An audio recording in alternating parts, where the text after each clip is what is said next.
4 table spoon വെളിച്ചെണ്ണ ഒഴിച്ചിട്ടുണ്ട്. ഇതിവിടെ ഉണ്ടാക്കാൻ പോകുന്നത് തീരെ കയ്പില്ലാത്ത പച്ച കയ്പയ്ക്ക അരിഞ്ഞു വെച്ചിട്ട് അരിഞ്ഞു വെച്ച കയ്പയ്ക്കാണിത്. അതായത് 2 പച്ചമുളക് കീറിട്ട് കുറച്ച് കറിവേപ്പില ഇട്ടിട്ട് ഇത് വറുത്തെടുക്കണം.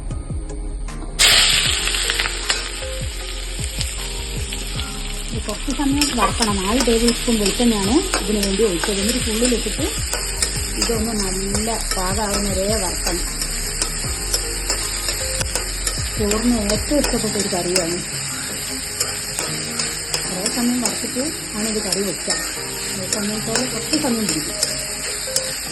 ഇപ്പോൾ നമ്മളെ കയ്പയ്ക്കൊക്കെ വറുത്തിട്ട് പാകമായിട്ടുണ്ട്.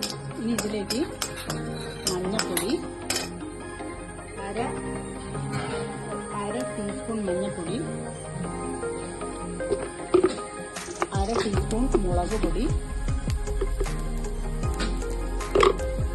പാകത്തിന് ഉപ്പ്.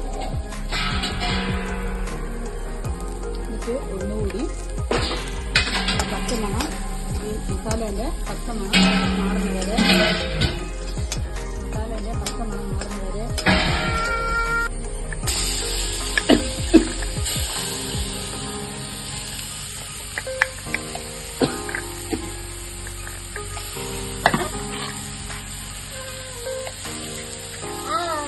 ഇതിന്റെ തേങ്ങ അതാ കറുത്ത തേങ്ങ, ഒരു അരമുറി തേങ്ങ. എന്നിട്ട് എത്രയാണോ തോനക്കറി വേണേൽ കുറച്ചുകൂടി കറുത്ത് തേങ്ങയൊക്കെ കുറച്ചുകൂടി എടുക്കാം. തേങ്ങ നല്ലോണം ഒന്ന് കുറച്ചൊരു 5 മിനിറ്റ് ഇളക്കി കൊടുക്കണം. ഈ നമ്മളിട്ട ഇതിലൊഴിച്ച തേങ്ങ. എന്നിട്ട് ചൂടുവെള്ളം ഒഴിച്ചിട്ടാണ് നമുക്ക് എത്രയാണോ കറി, ഒരുപാട് കറി വേണ്ട, അതിനനുസരിച്ച് മൂപ്പിക്കുന്നത്. കുറച്ചൊരു 5 മിനിറ്റ് ഇങ്ങനെ ഇളക്കി കൊടുക്കണം. ഈ കയപ്പ് ഒരു 15 മിനിറ്റിന്റെ അടുത്ത് ഏകദേശം നമ്മൾ വറക്കണം. അപ്പോഴേ അതിന്റെ ഉണക്കം പാകാവുള്ളൂ. ഇതാ ഈ തിളച്ച വെള്ളമാണ് ഇതിൽ ഒഴിച്ചെടുക്കുന്നത്. ഏകദേശം ഒരു കുറിയ കറി തന്നെയാണിത്.